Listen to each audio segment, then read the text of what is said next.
been talking about the ocean. Sorry, it's kind of hard to show you my body and the surfboard. Oh, I just told you what it was, huh?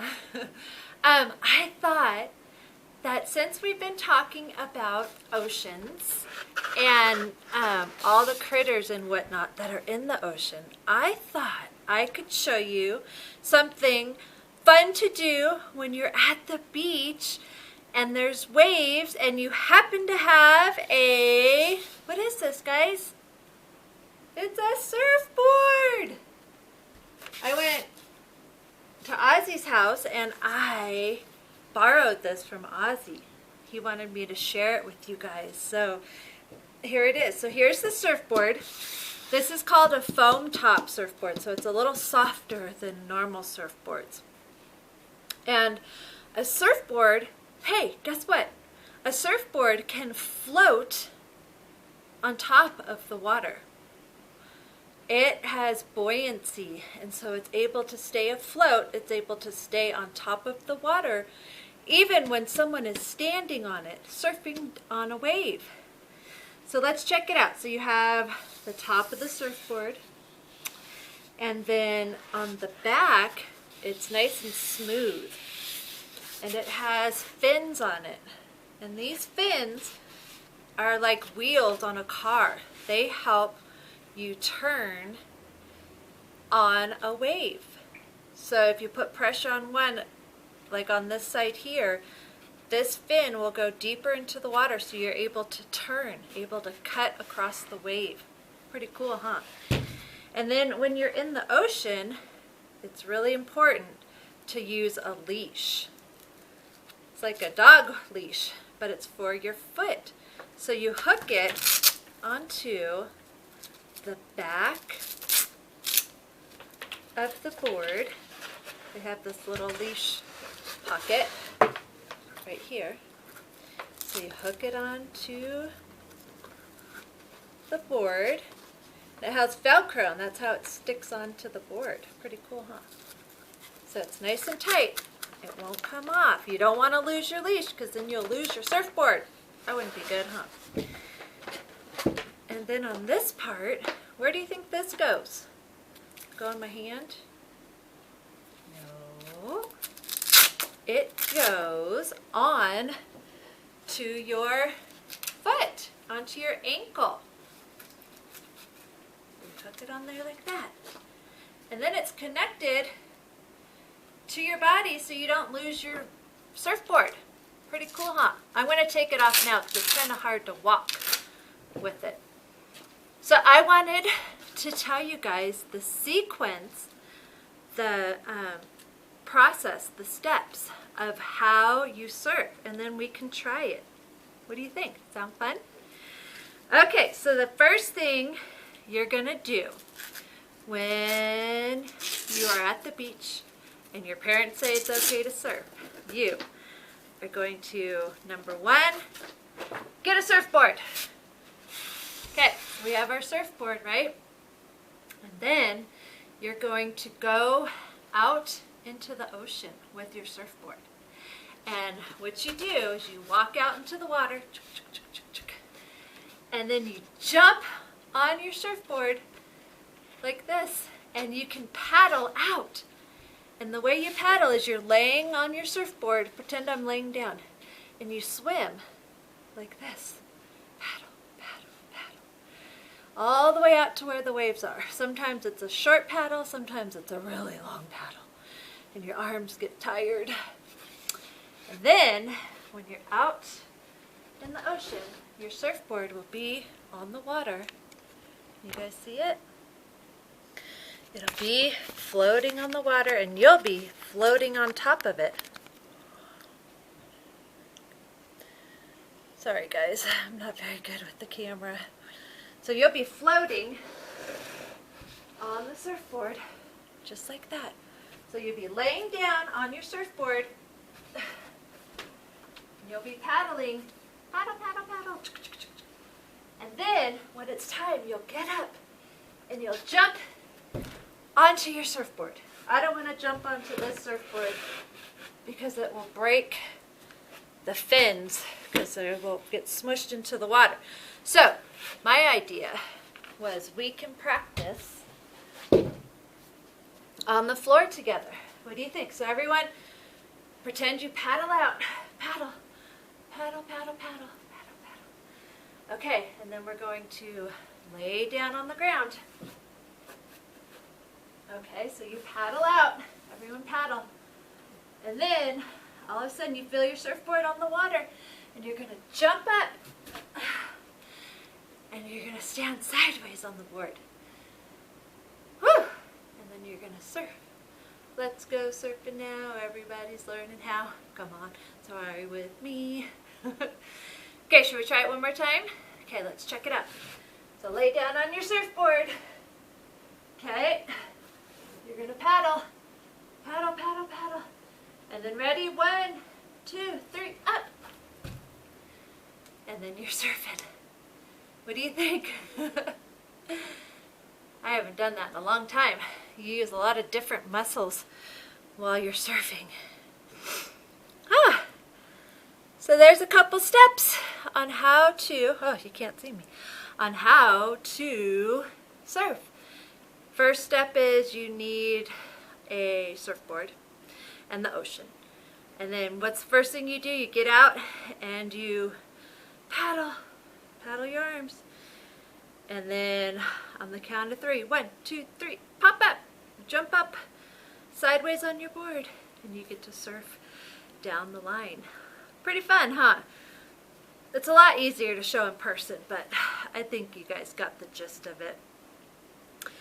I have a fun little art project for you guys to do. Of course, it has to do with the ocean. We are going to make paper plate fish that you guys can decorate and maybe hang up in the house somewhere.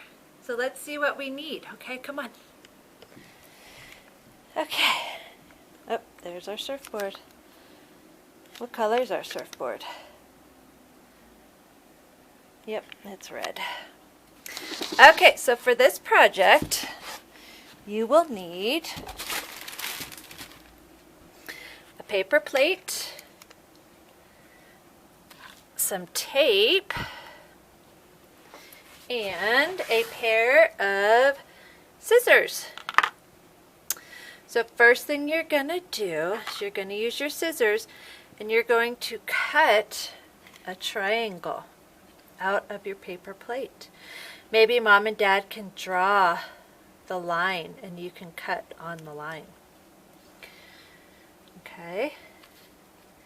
And then you're going to take this triangle, you're going to flip the plate over, and you're going to tape it onto the back of your cut paper plate.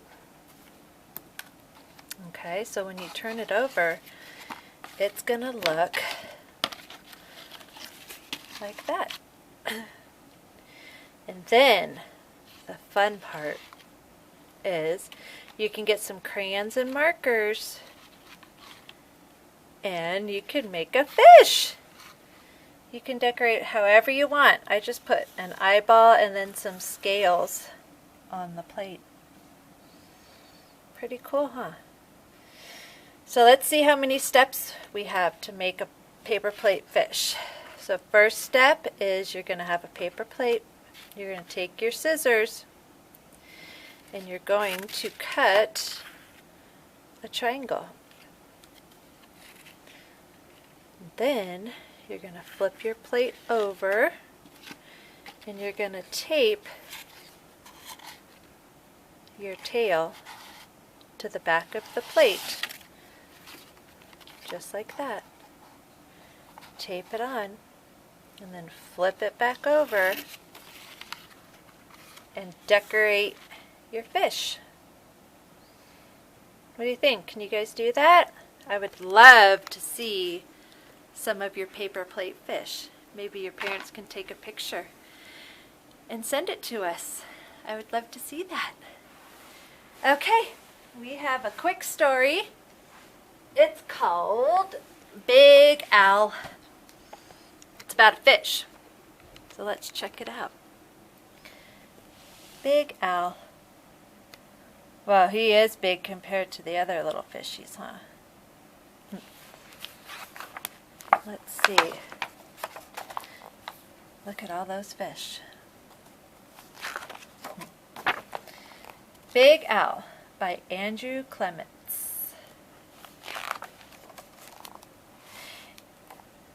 In the wide blue sea, there was a very friendly fish named Big Al.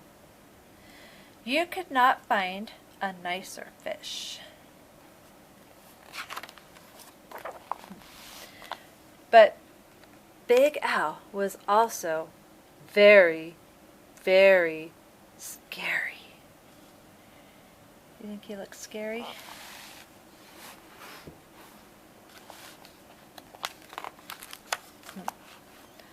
All the other fish seemed to have at least one friend. Some had many, but Big Al had none. He did not really blame the other fish. How could he? How could he expect little fish to trust a great big fish with eyes and skin and teeth like his? So Big Al was lonely and cried big salty tears into the big salty sea. Oh, poor Big Al.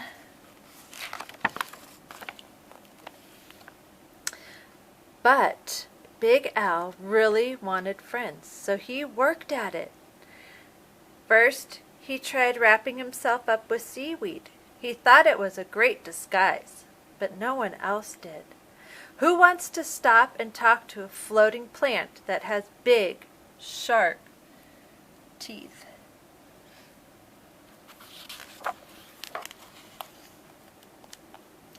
Then he thought that if he puffed himself up round, the other fish would laugh and see how clever and silly he could be.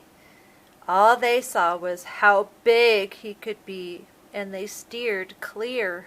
My gosh, look how big he is compared to them.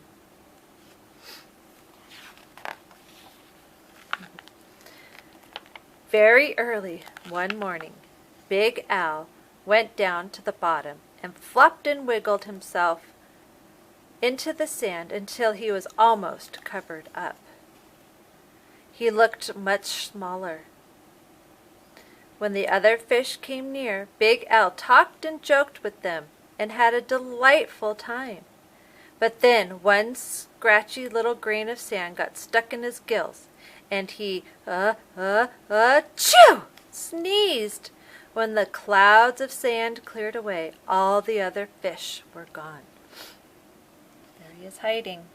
He doesn't look so big. And then he sneezed. Oh man, look how big he is now.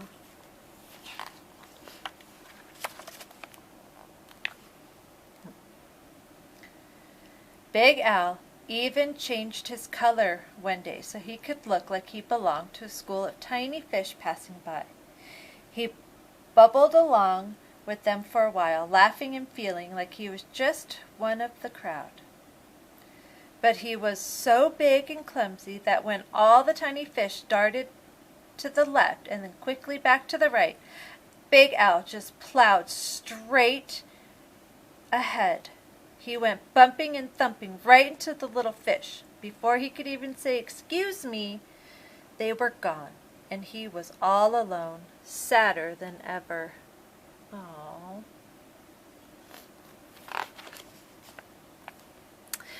Just when Big Al was starting to be sure that he would never have a single friend, something happened. He was floating along sadly, watching some of the smaller fish, and was wishing he could come closer. As he watched, a net dropped down silently from above, and in an instant they were all caught. Oh no. Big Al forgot about being lonely, and he forgot about being sad.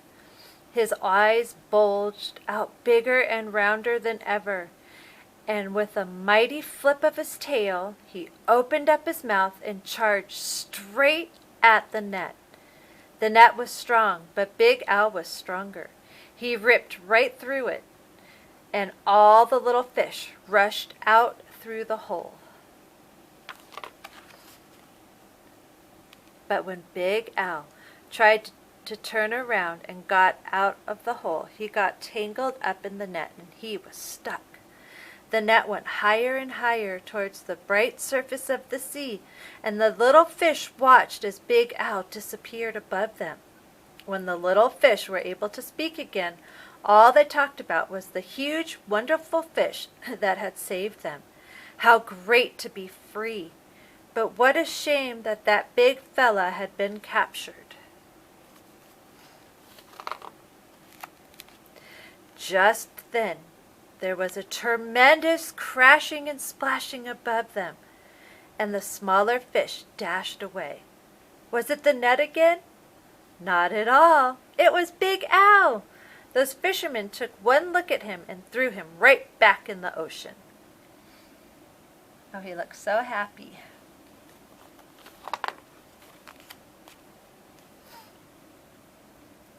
And now, there is one huge, puffy, scary, fierce-looking fish in the sea who has more friends than anyone else, and that's Big Al. Look at all those friends around him.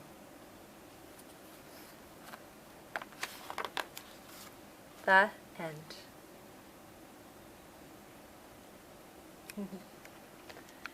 Okay, friends.